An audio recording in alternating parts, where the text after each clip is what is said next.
జ్యోతిష్యం ప్రేక్షకులకు నమస్కారం. ఈరోజు మనతో మన స్టూడియోలో ఉన్నారు ప్రముఖ జ్యోతిష్య సంఖ్యాశాస్త్ర నిపుణులు రెహమాన్ గారు.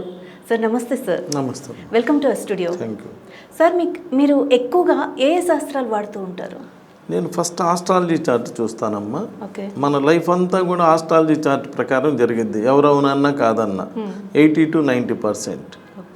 అలానే న్యూమరాలజీ కూడా చూస్తాను. న్యూమరాలజీ ప్రకారం పేరు ఎలా ఉండాలి, ఏ ఇంట్లో మనం ఉండాలి, ఏ ఫోన్ నెంబర్ వాడాలి, ఏ వెహికల్ నెంబర్ వాడాలి, ఇలా ఏదైనా మంచి పని చేసేటప్పుడు ఏ డేట్ వాడుకోవాలి ఏంటి అనేటువంటి దాని మీద న్యూమరాలజీ చూస్తాను.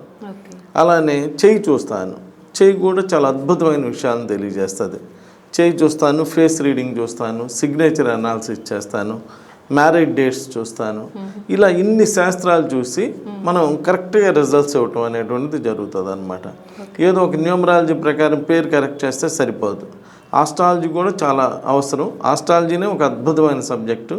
అలా అన్ని చూసుకుంటే ఎక్కువ రిజల్ట్స్ ఇవ్వడానికి పబ్లిక్కి బాగా ఉపయోగపడుతుందమ్మా. సార్ అంటే ఇప్పుడు ఒకరు పుట్టిన డేట్, ఆ సంవత్సరం, దానికి వివాహానికి ఏదైనా సంబంధం ఉంటుందా? తప్పనిసరిగా ఉంటుందమ్మా. మన పుట్టిన డేట్ ఆఫ్ బర్త్ ప్రకారమే మన లైఫ్ అంతా నడుస్తుంది.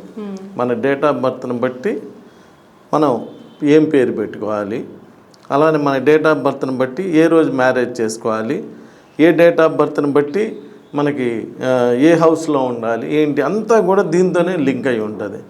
మన డేట్ ఆఫ్ బర్త్ని బట్టి అసలు ఒక మ్యారేజా, 2 మ్యారేజ్లా, 3 మ్యారేజ్లు కూడా చెప్పేయచ్చు. అసలు డేట్ ఆఫ్ బర్త్ని బట్టి మ్యారిటల్ డిస్టర్బెన్సెస్ ఉన్నాయా లేదా చెప్పేయచ్చు, ఎంత సంతానం కలిగిద్దో చెప్పచ్చు.